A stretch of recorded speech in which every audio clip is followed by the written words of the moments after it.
ഈശോ മിശിഹായിക്ക് സ്തുതിയായിരിക്കട്ടെ. ഈശോ മിശിഹായിൽ സ്നേഹിക്കപ്പെടുന്ന മാതാപിതാക്കളെ, സഹോദരങ്ങളെ, പ്രഭാതത്തിൽ ദൈവത്തിൻ്റെ അനന്തമായ സ്നേഹം അനുഭവിച്ചറിയുവാൻ ദൈവം ഇടവരുത്തട്ടെ എന്ന് പ്രാർത്ഥിക്കുന്നു. 2 രാജാക്കന്മാരുടെ പുസ്തകം 5-ാം അധ്യായം 1 മുതൽ 8 വരെയുള്ള തിരുവചന ഭാഗങ്ങളാണ് കഴിഞ്ഞ ക്ലാസ്സുകളിൽ നമ്മൾ കേട്ടത്.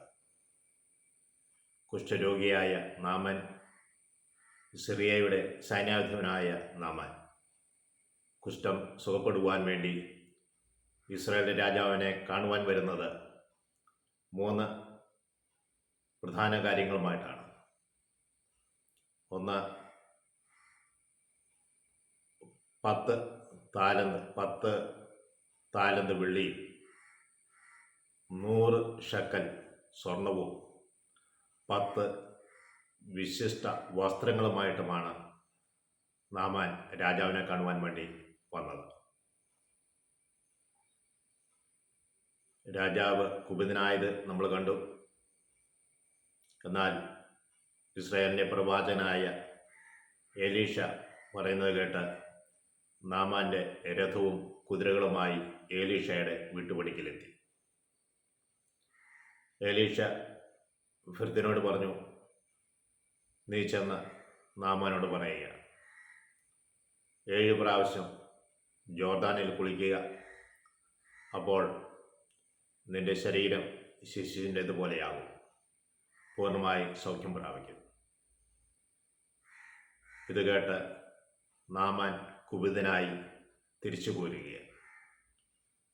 അവൻ വിചാരിച്ചു, എലീഷ ഇറങ്ങി വന്ന് കർത്താവിനെ നാമം വിളിച്ച് അപേക്ഷിക്കുമെന്നും കൈവീശി സുഖപ്പെടുത്തട്ടെ എന്ന് പറയുമെന്ന് അവൻ വിചാരിച്ചു.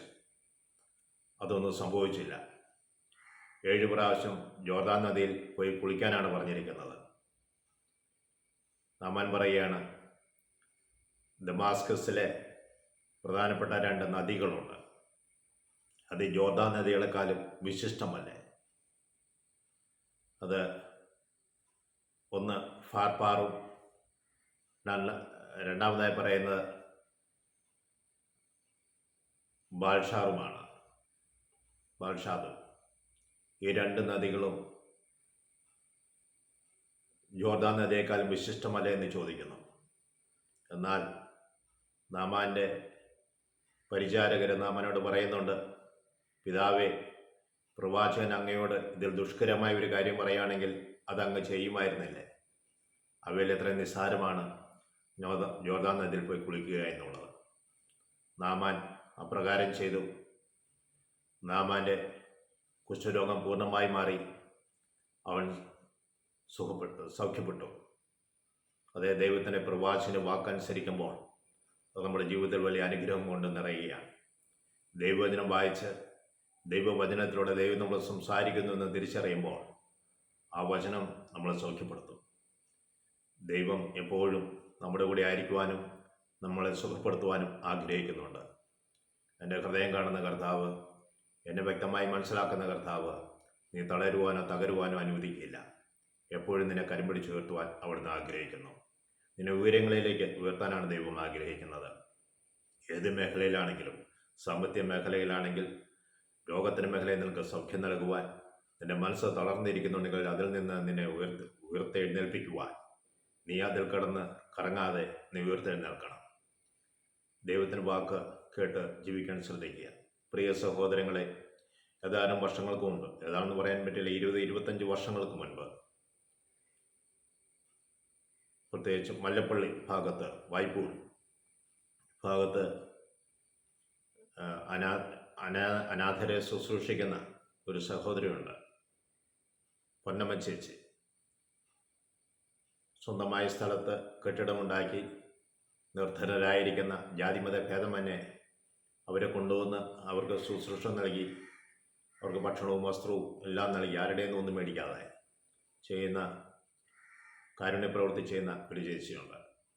ആ ചേച്ചിയുടെ 2ാമത്തെ വിവാഹം നടക്കുന്നില്ല. ആ ചേച്ചി ഒരു സഹോദരനെ വിളിച്ചു, ഒരു ശുശ്രൂഷകനെ വിളിച്ചു, ബ്രദറെ, എൻ്റെ മകൻ്റെ വിവാഹം നടക്കുന്നില്ല, ഒന്ന് പ്രാർത്ഥിക്കാമോ? ചേച്ചി ആ സമൂഹത്തിൽ എല്ലാവരും അറിയപ്പെടുന്നതുകൊണ്ട് ആ ചേച്ചിയുടെ വീട്ടിൽ എല്ലാവരും വിളിച്ചു പ്രാർത്ഥിക്കാൻ വേണ്ടി ഒരുങ്ങി. ശുശ്രൂഷൻ അവിടെ ചെന്നു.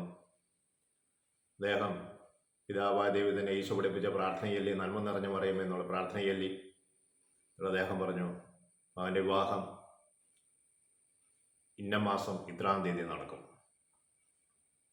ആ ശുശ്രൂഷകൻ അത് പറഞ്ഞ് ആ വീട്ടിൽ നിന്ന് ഇറങ്ങിപ്പോന്നു. അത് ആ വീട്ടുകാർക്ക് വലിയ സങ്കടമായി. കാരണം വീട്ടുകാർ പ്രതീക്ഷിച്ചത് ഈ ശുശ്രൂഷകൻ വന്ന് കുറേ വചനങ്ങൾ പറഞ്ഞ് എല്ലാവരെയും സുഖപ്പെടുത്തുന്ന രീതിയിൽ പ്രാർത്ഥിക്കും എന്നൊക്കെയാണ് ആ സഹോദരി വിചാരിച്ചത്. എന്നാൽ ആ ശുശ്രൂഷൻ പറഞ്ഞ ദിവസം തന്നെ വിവാഹം നടന്നു. ആ ശുശ്രൂഷകൻ അവിടെ ചെന്നു. അതിനെ വിളിച്ചിട്ടുണ്ടായിരുന്നു. ആ ശുശ്രൂഷകൻ ആ വിവാഹ ദിവസം വരെ വീട്ടിൽ ചെന്നു. അപ്പോൾ ആ സഹോദരിയുടെ ഭർത്താവിൻ്റെ ജ്യേഷ്ഠൻ ഇടവക വൈദികനാണ്. ആ വൈദികനോട് പറയുകയാണ്, ഈ ബ്രദറാണ് ഒന്ന് പ്രാർത്ഥിച്ചത്.